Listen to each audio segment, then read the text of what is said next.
Welcome to The Explainer. Today, we're diving into the incredible story of how a single piece of technology and a whole lot of ambition led to the creation of one of the ancient world's greatest empires. So, how does that even happen?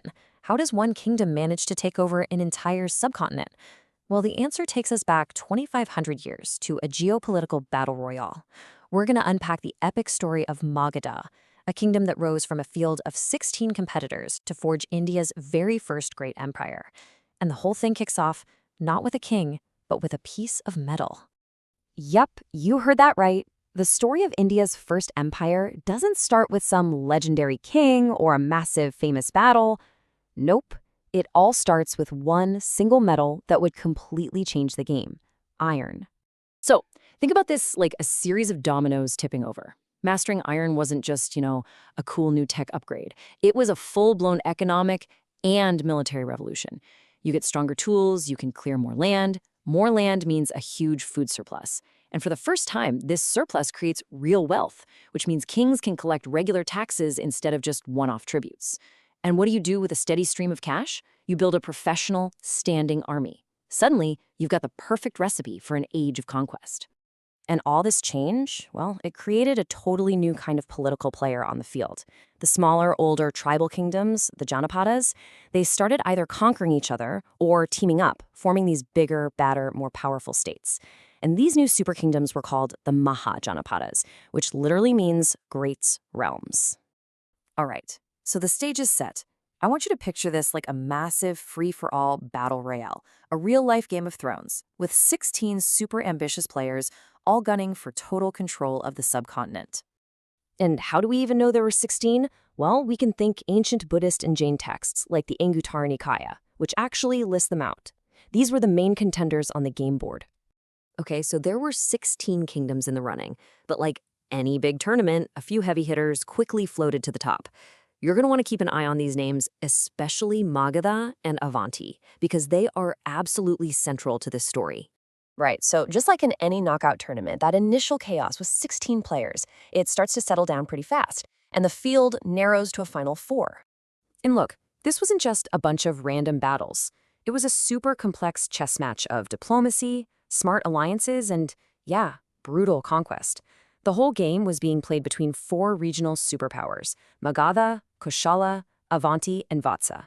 So these final 4 contenders, they had totally different playstyles. Magadha, for instance, played the long game. They used strategic marriages, soft power, to absorb their rival Kosala. Avanti, on the other hand, all brute force. They just straight up conquered Vatsa. 2 very different strategies, but the outcome was the same. 2 titans were left standing, and that set the stage for a rivalry that would last for 100 years. Okay, so this brings us to the big question, right? You've got 2 superpowers locked in this epic stalemate. What was Magadha's secret sauce? How did it finally break the deadlock and end up winning the whole thing? Well, it turns out Magadha had some seriously unfair advantages. Think of it as a massive home field advantage. First, its capital, Rajagriha, was basically a natural fortress surrounded by hills. Second, it was sitting right on top of some of ancient India's richest iron ore deposits. That meant an endless supply for better weapons and tools. And third, its location in the super fertile Gangetic Plains meant it always had a food surplus, which meant more money to fuel its war machine. It was just the perfect storm of geography and resources. But listen, all those advantages are totally useless if you don't have ambitious leaders to actually use them, right? Magadha's victory wasn't the work of just one king. It was the legacy of 3 successive and pretty ruthless dynasties, each one building on what the last one accomplished. First up, you've got Bimbisara from the Haryanka dynasty. This guy was the master diplomat. Instead of fighting costly wars, he used strategic marriages to absorb powerful rivals like Koshala. He was basically conquering kingdoms without spilling a single drop of blood. Genius. His son, Ajatashatru, though, he had let's just say, a much more direct approach. He pretty much threw diplomacy out the window and went for pure aggression. He attacked rivals, he even attacked his own relatives, all to seize key territories like Kashi. For him, there were no alliances, only power. So after them came the Shishunaga dynasty. And what was their biggest claim to fame? They delivered the final knockout blow. They're the ones who finally defeated Avanti, ending that 100-year rivalry and making Magadha the undisputed champion of the subcontinent. And that brings us to the final dynasty, the Nandas. These guys were the empire builders. They took all those conquered pieces and forged them into India's very first true empire. They created this massive, centralized state, and they backed it up with an army so huge it became legendary across the entire ancient world. So just as Magadha is at the absolute peak of its power, the undisputed champion, master of the subcontinent, a brand new, undefeated challenger shows up on the horizon. And that challenger was Alexander of Macedon, or as you probably know him, Alexander the Great. He had just carved a path of conquest all the way from Greece to the borders of India, arriving right when the last Nanda king, Dhanananda, was on the throne.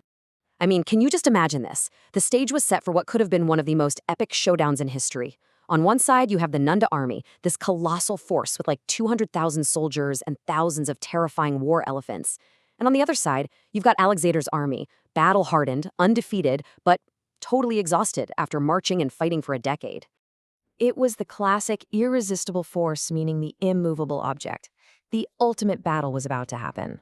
But it never did. Why? Because Alexander's soldiers, when they heard the stories about the sheer size of the Nanda army, and especially those war elephants, they basically mutinied. They said, nope, we're not going any further. And just like that, history is left with one of its greatest, most tantalizing questions.